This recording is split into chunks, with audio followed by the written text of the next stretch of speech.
London, the fourth wealthiest city in the world, the number one global financial hub, with a population of over 9.5 million people.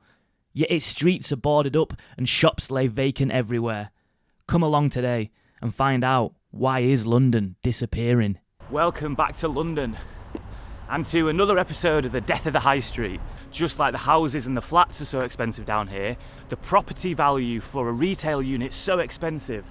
So it is going to be interesting seeing what the state of retail is like down here. So I'm currently in Acton. All these areas around London I kind of expect to find boarded up shops, and I'm sure I will come across stuff, just like any other area really. But I'm going to go into central London. I'm going to go to the very heart of it all. Covent Garden, Soho, those areas, the famous shopping streets, because I've heard there's a lot of boarded up stuff.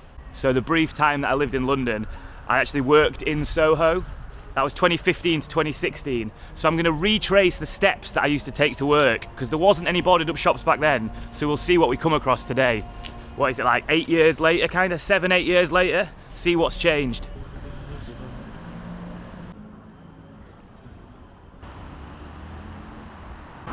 And a pub here, the Six Bells in Acton. So yeah, already a pub, closed down pub, the Six Bells in Acton, on the way to Central. And I assume today we might come across quite a lot of the boarding up with nice boards, not the standard one that I see. Try and make it look a little bit better. So many of you have said one of the biggest factors to the decline in high street is business rates. Now, I didn't really know anything about this, me never having owned a shop or been part of that world really. So a brief explanation about business rates. I'll try and get this right. So it's a multiplier essentially. So if your property is valued over £51,000, the multiplier to work it out is 51.2p. If your property value is under £51,000, it is a multiplier of 49.9p. So really, a good way of looking at it, it's about 0.5. So say if your business was valued at £60,000, 0.5 multiplier would be £30,000. You will be paying £30,000 per year on that property. That is insane, and that's why, look at this, it's probably better to own a little market stall outside like this. So in London, where the property value is absolutely insane, especially in central London where we're about to go, I can only imagine that the business rates are crazily high. So the fines that come with missing paying business rates as well, it is super high. You don't have to miss many at all until you are suddenly paying thousands and thousands on top of what you already owe. So it must be so scary if you just can't afford to do it. And I imagine we'll probably come across a lot of places that have them notes in the window that saying you have to leave, you cannot come in these premises. Can't remember what the word of them are, but you often find them in big cities where places have just gone, I can't afford to stay anymore, I can't afford. But yeah, I was expecting to find some stuff here in Acton, to come across some boarded up stuff, empty retail units, but in central London, the heart of London, the busiest tourist place in the country, the capital. What will we find? Let's go explore. So I ended up meeting this fellow who knew loads more about business rates than me. It was really interesting, and we had a pint together, and he showed me how you can search the rateable value of a property. So we did it for the pub we were in, and I could see what they'd end up paying on. So I didn't know you could do this when I was walking around filming, but when I'm passing a place, you'll see this pop up on the screen, and what that will be is the rateable value for the properties or the general area that I'm passing. Right, so here we are. We've just got off the tube at Embankment, very central London. Covent Garden's just up there. Let's go explore, see what we find in central London. Ooh, and what's this? Oh, this is what I was talking about already. We've got one. Yeah, so there we go, a forfeiture notice. Just googled what it means. When they can exercise their right to regain peaceful possession from the tenant. So the first one we've found already, straight off the tube. Wonder what else we'll find. The shops that'll always do well. Dignified. Another property as well. Shop to let there. Across the road there. Boarded up shop. Yeah, so this is the Strand I'm on. The famous road, the Strand, which has got loads of like theatres. I can see big posters for musicals and stuff. So yeah, this is where I used to walk down back when I lived in London, when I was trying to find my fortune and make it as a famous actor. We never got there. Here we go though, look at this. Massive building. Right on the Strand. And like I said, yeah, they've done it with nice boards, haven't they? It's not boarded up like the ones I normally see.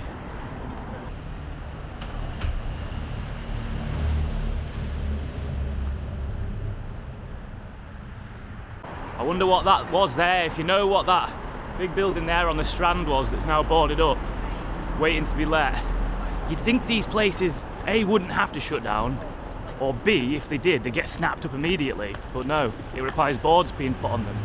And look at this as well, just here, another one here. The bailiff services are on the way.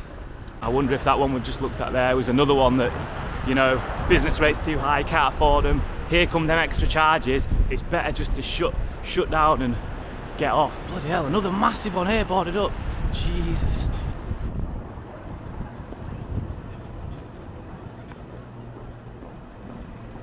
So that's 1, 2, 3, 4, 5. So that's 5 units in a row there, 5 retail properties that are all boarded up, all with the same nice colours on them. So you think, oh, that's just a nice pattern. That's not a boarded up shop. It's a boarded up shop that no one can afford to use. No one can afford to put a place in there. I was not expecting to find as many already in the heart of the city. This is the centre. This is where all the tourists are. And another one here. Look at this. To put into context, Covent Garden is literally there. This is as central London as you can get. So I guess that's the payoff, isn't it? I want my shop in the centre, the busiest part where you know people are going to be, the footfall is going to be high, but with that comes with the crazy business rates that these properties have with them. Yeah, so literally, this is Covent Garden here. And look, one of the most popular tourist spots in the world, Covent Garden. That is a boarded up shop. Another one there. You can put your nice pictures on it, your nice pictures of Covent Garden. It's a boarded up shop. That is another one. That's 3 there. 3 places in Covent Garden. 4. I don't know if you can see that. Another one there. 5. 6. 7.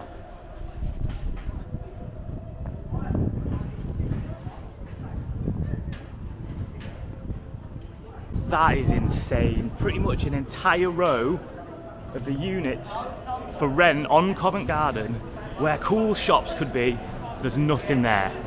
There's no one in them. They're boarded up. That's insane. The rates here must be astronomically high. Well, that's what I'm saying. This is a place for independent small businesses, isn't it? And they clearly can't afford to stay there. Wow.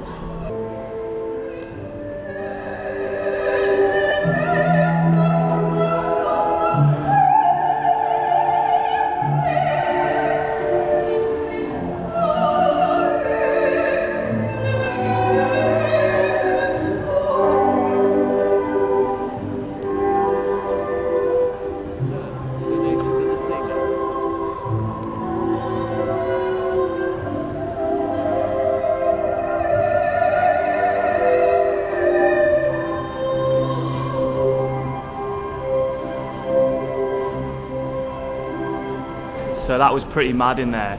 The juxtaposition between that nice opera singer lady singing that aria, that beautiful song in this place that's meant to be, this is it, this is London, this is where it all happens.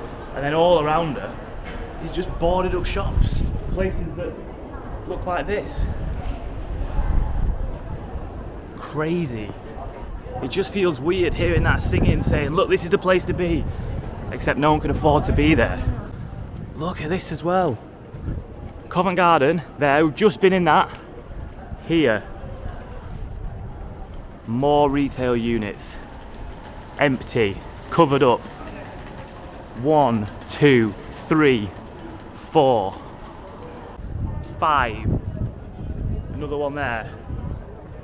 I was expecting to come across, well actually I was not expecting to come across any in Covent Garden. I thought they'll be perfectly safe, that's going to be fine. I was expecting to find some maybe, but not the amount that I've come across. That is mind-blowing. If places can't afford to stay open in Covent Garden, one of the busiest places in the country if not the world, how do you expect your high street to be surviving up north or down south somewhere or anywhere? Surely someone must be onto this and thinking, we can't let the units in Covent Garden stand empty, boarded up like that. Right, so when you're renting in London, yeah, so whenever you see a shop in and around London, that person is paying their rent, they're paying VAT on the rent, it's another 20%, the staff, the fit-out cost, but rates is a huge killer. So this is why I think most units or shops are empty for so long, and why small businesses really struggle. Yeah. In an area like this, Covent Garden, obviously it's a nice area. There's diamond shops. Everyone's paying for that. Yeah, right, okay, yeah. So yeah, it adds up, and like I said, April this year, everyone's rates went up massively. For retail especially, the minute someone walks in, that's a really high rateable value. Right, okay, yeah. That area is making you money as a shop. So a car dealership, if they've got 20 spaces, they're paying for those 20 spaces because it makes them profit. If we had the walk-in and the shop, the rates would be even more. Right, okay, so yours is 1,000 and you're not having anyone even know 1,000 football. a month, yeah. Wow.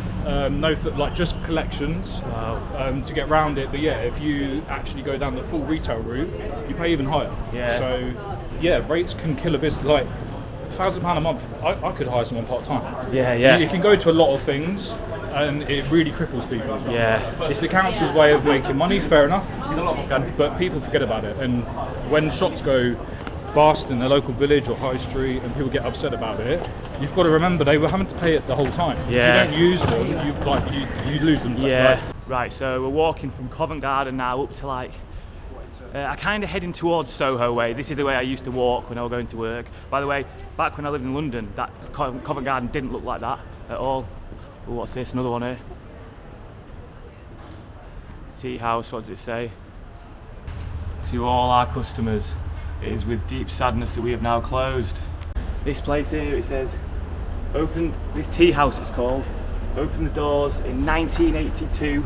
The impact that COVID-19 had on the retail industry, we have had to adapt and change the way we operate and have taken the very difficult decision to end our 40-year stay here.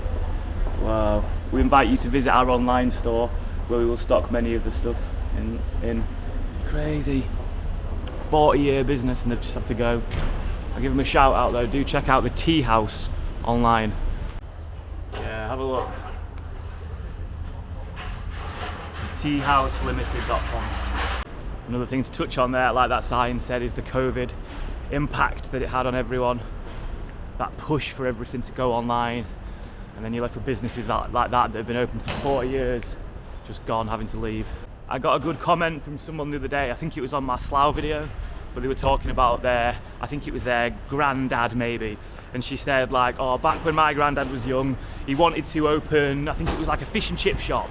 So he got a place and opened a fish and chip shop and he could do it, and then he thought, you know what, I want to change my mind, I want to open a hardware store, and he went and got a place and opened up a hardware store, and then in the end I think the comment said, and he just wanted both, so he ended up having a fish and chip shop and a hardware store. And you could do that, you were able to have ideas, start something and it work. Nowadays, who the heck can even afford to take on one premise, let alone another one? Right there, empty, big empty unit there. So in this bit called Seven Dials, there was that one we just went down there, the one that was pink, covered up. Another one here, another one there. So yeah, that massive one there, I wonder what the property value is. I'm sure it'll be above £51,000. Say, I don't know, what would that be? Whoa. Another one here. And another one. Oh my God, on this street there is literally about 8. Another one here. And what they're doing is, I'll give it to them, put some nice colours on there, put a name, put a unicorn on there, and it makes it look a lot better than just a boarded up shop. But what this is saying is no one can afford to open premises. 2 more down here, Jesus Christ. Empty. Empty. Shop to rent. I was thinking I'd come into town, maybe come across a few empty units, maybe find some people to chat to about it, but I mean, this video is just doing itself, isn't it? Completely. Another one over there.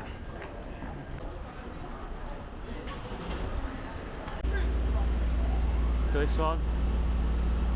Right, now we are getting into Soho, where I used to work, so I remember this bit really well. There was never anything shut down. Let's go have a look. I'll take you up to Denmark Street as well in a bit.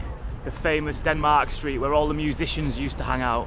All of them got the guitars from there, The Who, Eric Clapton.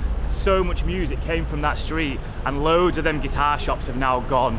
That street has lost its sort of, what would you call it?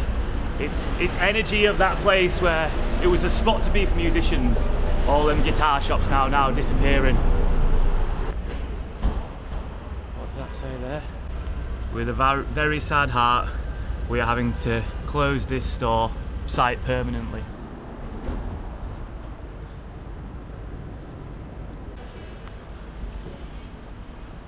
So to give you an example, the Shard obviously is pointed, yeah? Right, yeah. They pay rates on that. So all the way to like the footprint of the Shard, however many square foot that is, times however many floors they pay. So even the air around the Shard, they're paying rates on, right? That's fucking mad. It's insane. So wow. Yeah. So yeah, I know I go on a lot about how I absolutely love the North, and I do love the North, but I did like London, and if I could have afforded to stay in London, I probably would have stayed in London. I just couldn't afford to. And it's the same with the businesses that are just disappearing. If they could afford to stay, they would. Gotta give this place a good mention though. This place does the best coffee ever. $1.50 for an Americano. Best coffee in London and probably the cheapest. Definitely check that out. So yeah, I work just there, and this shop here,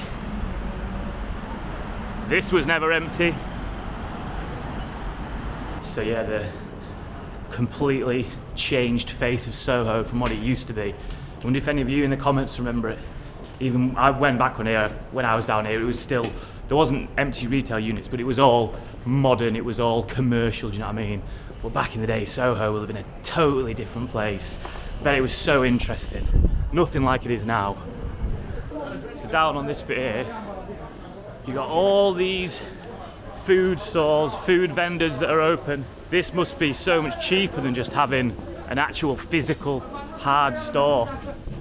And right next to them all, one unit, boarded up, retail opportunity.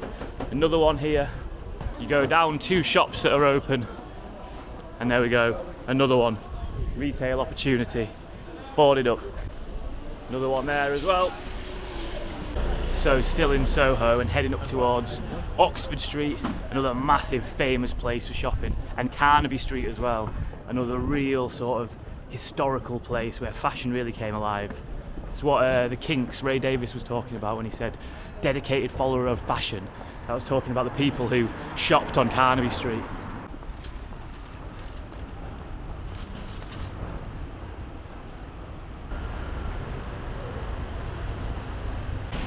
Okay, so I've made it up to Oxford Street now.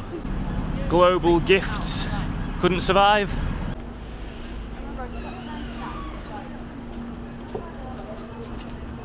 Oxford Street, to be fair to it, the best bit I've been to so far. Only a few that I've seen that are boarded up, closed down. This seems to be doing fine. You've just got to be a maniac to actually enjoy coming onto this road. It is not pleasant.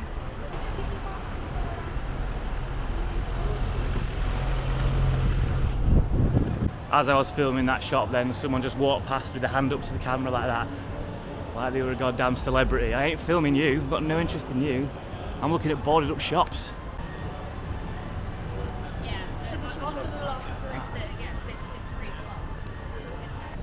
How symbolic with these big chains on there. And big chains over the door saying you're not getting in. Yeah, because no one can afford to. No one can afford to take it on. Another massive one here. Huge. One here as well. And here we go, we've made it to Carnaby Street. But I doubt, well actually no, if they're shut in Covent Garden, you know what, if this place is shut in Covent Garden, I bet there's at least 2 places that are shut down on Carnaby Street. One here, but that does say opening soon. And there we go. 1 retail opportunity. 2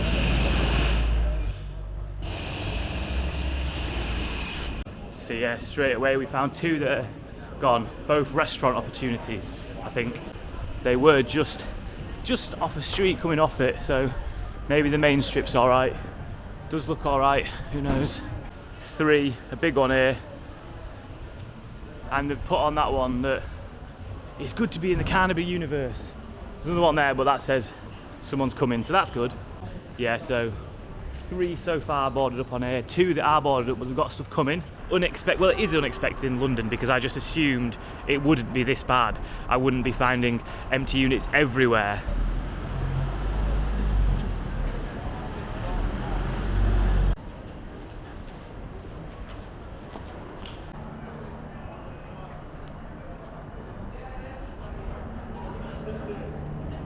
So the area down here, it's Denmark Street where all the music shops were. Now I used to love hanging out down this bit, just going into shops, playing guitars, hanging around there. It was absolutely ace. But even then, in 2015 and 2016, when I was around there, the shops were disappearing fast. They were all going. So I don't know what it'd be like today. I know there's been some sort of regeneration plan where they want to kind of keep the heritage of that area and kind of revitalise it to do with music, but who knows if it'll be happening and how many guitar shops will still be there. Look at this one here, another massive one gone.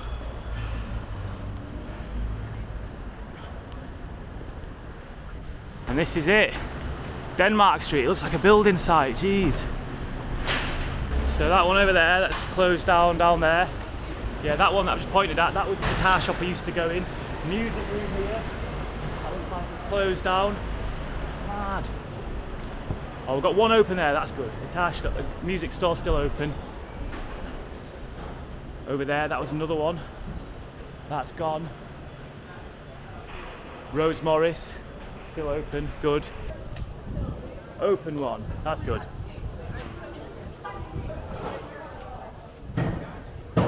I'm buzzing because there are still a lot of guitar shops open on here. I was really fearing the way that the rest of London's looking that they'd have all gone, which would have been so depressing. Yeah, so much music's come from that street. All the artists from back in the day will have bought the guitars from there, will have got together, written songs together, practiced, jammed together. Oh wow, what an important street for music. Amazing music. Look at that, Stevie Ray Vaughan's Strat there, wow. Pete Townsend's Strat. John Mayer's PRS, wow.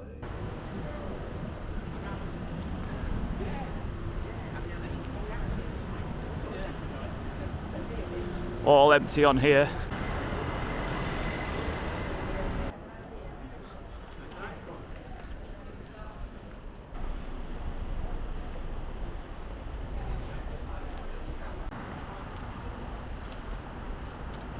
On this street here as well. 1, another one there, 2. 1 on the other side of the road. And this is central London. I mean, this is so central. It's unbelievable how central this is. I was not expecting. Another one over there. Another one there to let. Another big empty one. I don't know if you can see in that. Completely empty. ULEZ has been around for like the past three or 4 years. Yeah. They got expanded in September. So now it's even wider. Okay, so Westfield, Brent Cross, there's 2 Westfields, so both Westfields, Brent Cross. They're under it, okay? So you could live in that zone, drive to the end of your road, you've got to pay it. Okay? So you could drop your kids off at school, you've got to pay it, right? Wow. So it means your white van man now is adding that to invoices. Yeah. So your kitchen or like restaurant here, if they have someone that delivers fresh meat, and they're self-employed with an older van, they're adding £12.50. That goes on your food. Yeah. And that's every time they do it. Every single time. Day, yeah. Oh my god. So that's a big impact. Yeah, it's you can't win. Yeah. You really can't. Right, I'm back in the north now, and I've had time to reflect on what I saw down there in central London, because that was crazy. I had no idea I was going to come across that many boarded up shops and retail units to let. And it was funny because on the train back up north, I got chatting to these people and they asked what I'd been doing down in London. And I said, I'm doing this series, The Death of the High Street, and I wanted to see what the capital was like. And they were like, I bet that's one of the only cities that's doing all right. And I thought, well, actually, if you look closely, it's actually not doing that well. You know, to the untrained eye walking around London, it might not be as noticeable, but to me, I'm literally coming looking for that stuff, so it felt so obvious. And there must be so much money in London spent on them big colourful boards, making these shops not look like they are actually just too expensive for anyone to take on. It really is crazy that. It was absolutely ace as well to meet that guy Jacob, who lives in London, who runs a business in London, who pays really expensive business rates, and just to hear firsthand how much harder it makes it to be able to run a successful business in London. I've just found out that the retail rent on Oxford Street is some of the most expensive in the country. Now, the average price for a retail shop on Oxford Street is £1,800 a week. £1,800 a week, that's nearly 100 grand a year. That's just your rent. On top of that, nearly 100 grand a year, you've got the crazy business rates. Add on top of that your energy bills, your VAT, your staff costs, your insurance, and then as well as competing with all the things that we've been looking at in this series already, your giant supermarkets, your out-of-town superstores. In London, you've got Westfields, you've got Harrods, you've got all those things. Adding competing with the internet as well. It must be so off-putting when you think, I want to start a business, I've got this idea, you look at how much it costs to rent, and then you get told the business rates are going to be that much. No wonder the high streets look like that in London. And as I said, that was 7-8 years ago when I was in central London working, seeing it every day, and it didn't look like that then at all. So what's it going to look like in 7-8 years time from now? Yeah, I had amazing food when I was down in London. Japanese food, Thai food, these crazy chicken wings. I drank in lovely pubs and saw all my mates who lived down there. It was amazing. But how long is all that stuff going to stay there? How long is it going to be this amazing place you can go visit? Because I have literally, before my eyes, seen it disappear.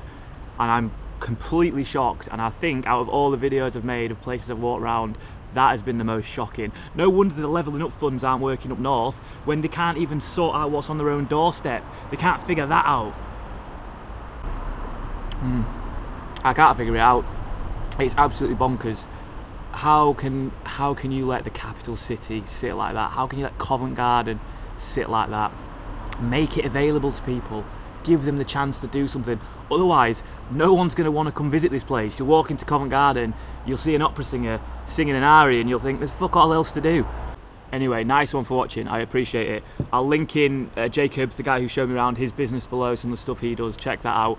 If you do enjoy my videos, my content, give it a like, give it a subscribe, come along. Let me know where you want to see me go next on this Death of the High Street series. I think I might go into Europe at some point, maybe further afield. I don't know.